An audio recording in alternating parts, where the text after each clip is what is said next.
And guys, this is the main event of the card. Jared Cannonier versus Sean Strickland at the 185-pound weight class. This is a phenomenal matchup. It is an absolute pick'em. The odds are dead even. We don't know who's going to win, except we actually do know who's going to win.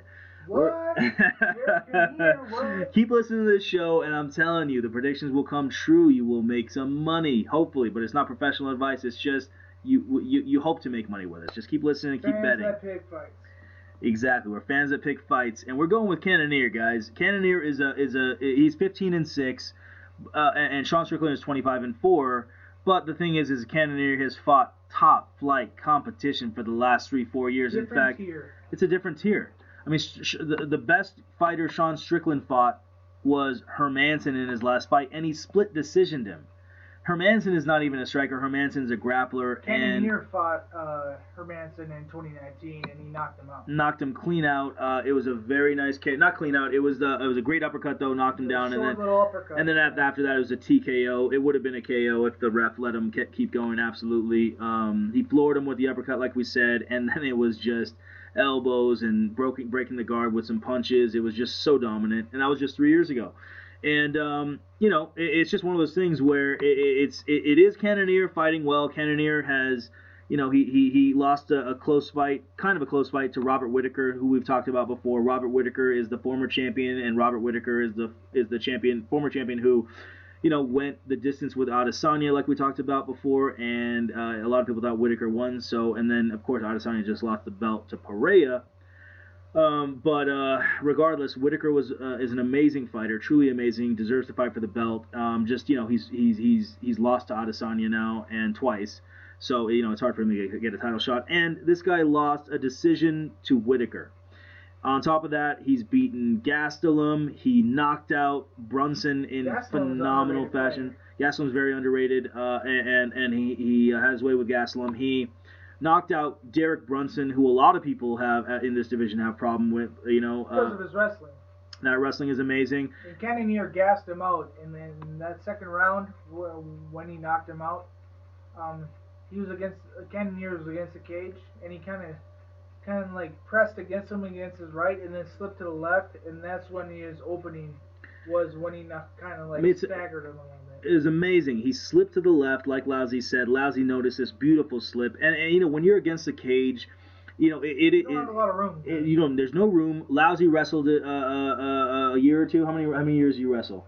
Many years. Many years. I only did. This is high school. Yeah, in Minnesota, this basically. Long time What do people do in Minnesota, Lousy? What do they do other than wrestle? Oh, other than wrestle? Yeah. Oh. We can't do much because we're inside the whole time. So they play board games, they watch UFC, and they wrestle. Play poker. Play poker. You know what I mean? Like, it's all about just poker and wrestling, basically. So, I mean, he knows about wrestling. Wrestling, poker. I'm telling you, and he will tell you. He'll be the first one to tell you, when you're up against a cage, grappling and pummeling, they call it, it saps your energy, right? It drains your energy. It just sucks your spirit. Your whole spirit. You can't do much because you're just trying to keep this guy off of you. It's an amazing workout, it just saps your energy. And so when you're against the cage in the octagon, a lot of people think that, it's a boring part of the fight, people against the cage. It is some of the most grueling parts, other than the actual wrestling in the middle of the octagon, but against the cage is the first or second toughest part of the cardio part. Your cardio gets tested. Once you're on the bottom, getting pressed, the cage is probably the second. Yeah, I mean, back against the cage, we're talking about when you're trying to fight to get away from the cage. It is so hard. And Cannonier, obviously he's not the wrestler. Brunson was the wrestler in this fight, and Brunson pressured him against the cage. And Cannonier is able to he knows what to do. He knows where the body positioning is. He's so seasoned now. He just slipped to the left, like Lousy said. Yeah. Lousy noticed this beautiful slip, and then to have that presence of mind to do that means that Cannonier is in phenomenal shape. He knows where he's at, the body positioning. He's a smart fighter, and he absolutely crushed him with a hook. And that was the beginning of the end in that Brunson fight. And nobody knocks out Brunson except for Adesanya, who is the former champ, and Cannonier. So that's why we're saying Cannonier is special. This was his second to last fight. And then, of course, his very last fight, he lost to Adesanya, who Adesanya was a dominant champion who had 5 title defenses. And it was a good fight by Cannonier. He showed up well, I'm saying. Adesanya had his way with the leg kicks, but Cannonier was countering well, waiting for his spots. It's just Adesanya has that leg reach and that arm reach, and it's really hard to get past that. Kind of like a John Jones, but in the 185 weight class. 185-pound weight class. And so, it's not Cannonier's fault. He's a little bit more of a little shorter than Adesanya and stronger muscles, so he's got more power, but just doesn't have that reach. But his skill level and his confidence and his understanding of body positioning is pretty much second to none, other than maybe Robert Whittaker, who he lost to. But everyone loses to Robert Whittaker, like we said, except for Adesanya. Yeah, different tier. It's a different tier. So basically what we're saying is Cannonier, Jared Cannonier, Robert Whittaker, Adesanya, these guys are all in a different class than everyone else. We just don't think Sean Strickland's there. Why do we say that? I know it sounds like we are arrogant. We're not arrogant. I love Sean Strickland. I love the way he fights.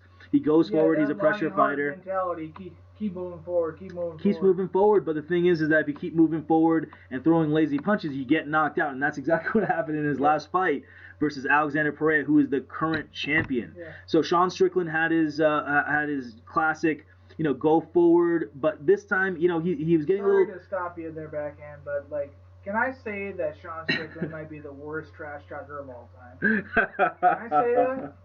Because the way he was talking to Adesanya, when he was about to fight Pereira. Yeah. In his last fight, he was about to fight Alexander Pereira, and Adesanya was gonna do another title defense. And and Strickland started, instead of talking about Pereira, he started going after Israel Adesanya. Started talking trash to Israel Adesanya, the champion. Yeah. It was very awkward. It was funny, if you're a fan of Strickland like I am and like Lousy is, but it was just like, what are you doing? And just like Adesanya echoed, and that's what we were thinking, why are you talking about Adesanya the champion? You have a killer, a monster, Alexander Pereira right in front of you, who has knocked out Israel Adesanya in kickboxing. Why are you talking about Israel Adesanya? You have Alexander Pereira here, an absolute killer, a proven killer, maybe the GOAT in Glory Kickboxing. He's the first guy in Glory Kickboxing to get 2 belts in 2 different weight classes. And Sean Strickland is here jabbering away at Adesanya for some random stuff. I don't even remember what the trash talk was. If you gave him a Makes grade, no sense. he would get a C. Yeah, C's don't get degrees in trash talking. Right. You know what I mean? The trash talking was, the grade should have been like, you need some work and also focus on your fight, bro. So that's what happened. He got knocked out by Alexander Pereira because he was talking so much trash out and we don't normally talk about trash talk here, but it is a part of psychology where if you're distracted, you get a little frame of his mentality. Exactly. Just before a fight, when you do get something like that. Absolutely. If you see a fighter and they are not focused on their opponent and they're, worried about, how people are thinking about them or, how they want to be an alpha male or act like an alpha male in front of everyone, it's just showing your insecurities. And again, I don't want to talk about too much psychology because this is about fighting.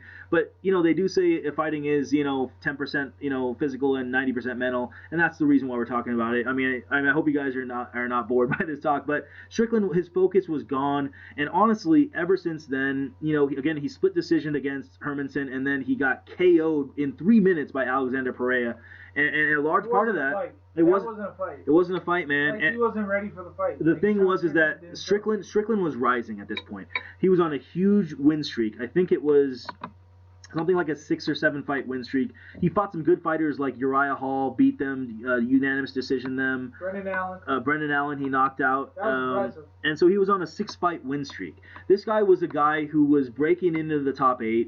He had a lot of momentum. And then what happened was I think he put his foot off the pedal and he decided to just start talking too much. And before he wasn't talking that much, and all of a sudden he made it to the top 8, top 9, and he started talking too much, and he started getting distracted, and he started thinking he was better than what he was, and I don't think he's working as hard as he was. And like Lousy says, he loves fighters. Lousy loves fighters who throw punches with a purpose, which Sean Strickland was doing about 2 years ago, and then he broke into the top 9, and then all of a sudden his punches were getting more lackadaisical. He was just throwing punches without a purpose. He's just throwing a couple punches and a kick, just because like he's going through the motion, and you can't do that in fight. He's trying to keep the distance, like many people have said, you cannot play fighting. You cannot play fighting. You fight. You can play soccer. You can play, football. You can play tennis. You cannot play fighting. And I'm not saying that Strickland is just playing fighting, but it's teetering on the point. It's borderlining, you know, being lackadaisical, which is almost like playing around. It's like you don't care. It's like you're overconfident. It's like you think you're better than everyone. And it's kind of echoing the way he was talking about people. He's now going after Dana White, who's the president of the UFC, saying that he's treating us like cattle. He's treating all the fighters like cattle in reference to, Dana White not, making Ankalaev, who drew in his main event fight for the belt. Ankalaev, a lot of people thought Ankalaev won the fight. And so Ankalaev should probably fight for the title. Again, the vacant title, but then Dana White said, no, we're going to go with Jamal Hill versus Glover Teixeira, which me and Lousy are going to break down over this 3-4 week break. We're going to do that fight, Volkanovski versus Islam Makhachev. We're going to do just banger killer main events and just do 3 or 4 fights and do a great video for you guys. Might release it New Year's Eve for you guys. It's going to be a great fight. But, so Strickland is going after the president of the UFC. Why? Why are you putting this type of pressure? Because everyone is now going to be tweeting about you like, oh, why are you talking this way? He might have been talking just to talk, but it's not something you should talk about. It's more talking. It's unnecessary talk. And it's just like the fight that we felt like he had with Alexander Pereira, where he got KO'd in the 3rd minute. It's the same situation. Over here, where he's fighting a guy who's better than him, proven that he's better than him in striking. Sean Strickland is fighting lackadaisical, and he's going against another guy who is a proven killer, like we just said. People who Strickland struggled with, like Hermanson. Split decision Hermanson, and guess what Cannonier did with Jared Cannonier did with Hermanson? He KO'd him easily with a short uppercut. Ground and pound after that. Ground and pound after that easily 3 years ago. And, so it's one of those things where it's one of those style matchups where Sean Strickland should do better, but the punches are getting lackadaisical, the kicks are getting lackadaisical. You go against a guy like Cannonier, it's going to be a bad fight for you. Cannonier will wait calculated counters. He knows where your body is, especially like we said, Strickland is slowing down. He's getting more arrogant. He's being more lackadaisical. That makes it easier for a guy like Cannonier to time you. He can time people like Brunson, who are wrestlers who are in your face and hard to time. A guy like Strickland, who's slow, lackadaisical, coming at you. I hope I'm wrong. We hope we're wrong. I don't mean to trash talk Strickland. If he does start throwing with a purpose again, yeah, it's going to be a great fight. I'll tell you what though, when you are a come forward fighter, and this happened with Mike Tyson in boxing, when you're a come forward fighter and you get knocked out for the first time, whether it's Buster Douglas or Lennox Lewis or someone like that knocking you out. In this case, Alex Pereira knocks you out. When you go forward, you will now hesitate. You will have to hesitate because now, otherwise you're going to get probably knocked out again because people are going to study you and how to knock you out. So, he just got knocked out by Pereira. He's going to be more hesitant. It's not going to be good for him. It's going to be a fight where it should be 50-50, but it's going to be Cannonier.